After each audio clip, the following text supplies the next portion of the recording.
नमस्कार मित्रांनो. तर लाखात एक आमचा दादा या मालिकेमध्ये आपल्याला पाहायला मिळते की तुळजा आपल्या आईच्या घरी गेलेली असते. ती जोगवा वाढण्यासाठी आईला हाक मारते. हे डॅडी बघतात. डॅडींना खूप राग येतो. ते म्हणतात की हे कोण आमच्या दारात आलेत. आमच्या दारात जे पण माणूस येतो त्याला आम्ही भरपेट बाहेर पाठवतो.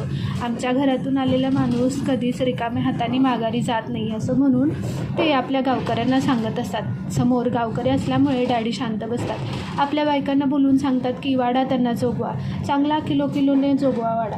त्यांनासुद्धा आपल्या कळू द्या. आपल्याला ज्यांनी आपली मान खाली घातली, ज्यांनी आपली इज्जतीचा पूर्ण लिलाव मांडला, त्यांनासुद्धा आपण आपल्या घरातून पूर्ण सन्मानाने पाठवणार असं म्हणून डॅडी आपला मोठेपणा दाखवत गावकऱ्यांना तुळजाला जोगवा वाढायला लावतात.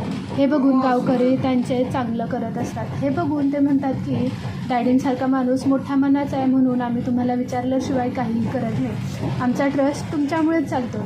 डॅडी हात जोडून म्हणतात की अहो, त्या ट्रस्टचं सगळं आमच्या घरी येतो आहे म्हणून चालतं असं म्हणून ते मनातल्या मनात करत असतात. इकडे आपल्या बायका त्याला जोगवा वाढून पूजा करतात. पूजा करून झाल्यानंतर त्यांच्या आया माघारी जातात. हे बघून डॅडी त्यांच्या माघारी आलेल्या बघून म्हणतात की अहो, झालं असेल काम तर चला असं म्हणून ते आतमध्ये निघून जातात. त्यांच्यासोबत त्यांच्या बायका पण निघून जातात. हे बघून त्यांच्या बायकांना खूप वाईट वाटलेलं असतं. तेव्हा ती तुळजा आपली मागून जाते. सूर्याला खूप वाईट वाटत असतं की आपल्यामुळे तुळजाला इथे यावं लागलं. रात्र झाल्यानंतर तुळजा आपल्या नेहमीच्या ठिकाणी जातो.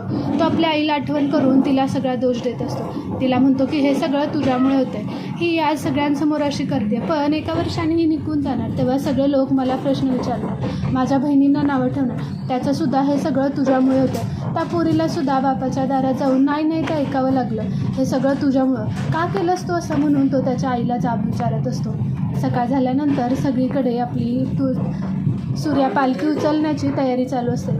सगळ्या बहिणी नटून थटून पूर्ण तयारी करत असतात. हे बघून तुझा म्हणते की काय झालं. तेव्हा बहिणी म्हणतात की काही नाही, आज तुला कळेल आपल्या दादाला किती गावात मान आहे असं म्हणून ते सांगतात. तुळजा ठीक आहे म्हणते. भागी म्हणते की पण त्या सरनोबतांनी काही केलं तर. यावर्षी सूर्याचा उपवास सोडायचा मान सरनोबतांच्या घरी दिला, पण सरनोबतांनी काही त्यात मिसळलं तर.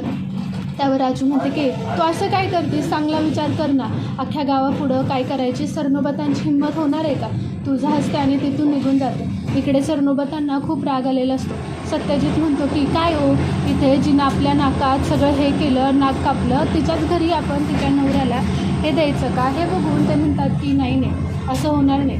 त्यावर शशिकांत म्हणतो की आपल्याला हे सगळं करावंच लागेल. लोकांच्या नजरेत आपल्याला मोठं व्हायचं असेल तर ह्या छोट्या मोठ्या गोष्टी कराव्याच लागतात असं म्हणून तो घरात सांगत असतो. तेव्हा तो म्हणतो की आपण त्या गावात जाऊन त्यांना मान द्यायचा, म्हणजे गाव आपल्याला मान देणार. आणि एकदा आपलं ते डॅडी आपल्या हाताखाली आले की त्यांना आपण कधी खांद्यावरून हात काढू हे सुद्धा कळणार नाही असं म्हणून ते तिथे धमकी देत असतात. हे सगळं झाल्यानंतर सूर्या आपल्या मंदिरात जाऊन सगळी तयारी करत असतो.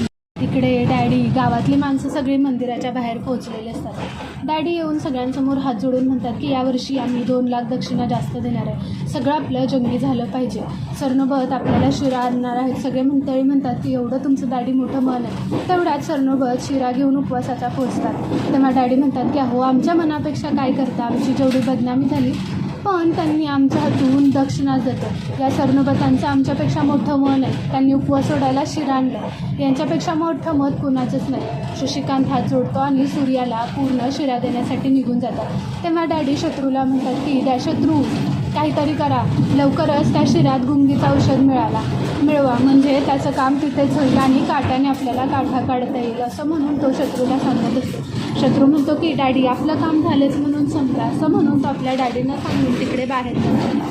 हे सगळं चालू असताना आपला सूर्या मंदिरात बसलेला असतो. सगळेजण गावातले येतात. एक जण ओवाळतो, त्याला उपवास सोडायला शिरा देतात.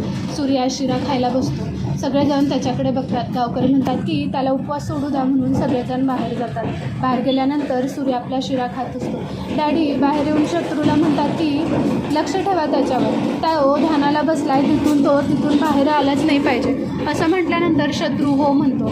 इकडे तो सगळे बाहेर गेल्यानंतर सूर्य एकटा शिरा खात असताना शत्रू खिडकीतून बघतो आणि त्याला जशी गुंगी येईल तसे त्याची माणसं आणून सूर्याला उचलून येतात. सूर्या गुंगीच्या त्याला तिकडे किडनॅप करून ठेवतात आणि रात्र झाल्यानंतर सगळेजण सूर्याची पालखी उचलण्यासाठी वाट बघत असतात, पण सूर्या कुठेच दिसत नाही. हे बघून त्या मंदिरातले पंडित येऊन म्हणतात की सूर्या ध्यानाला बसला होता, कुठे गायब झाला. तेव्हा गावातले म्हणतात की अरे इथेच असेल, कुठेतरी गेला असेल. म्हणून ते सगळे बघायला लागतात. बहिणी म्हणतात की मी दादा घरी आहे का नाही ते बघून येते, पण तुळजाला वेगळाच संशय येत असतो.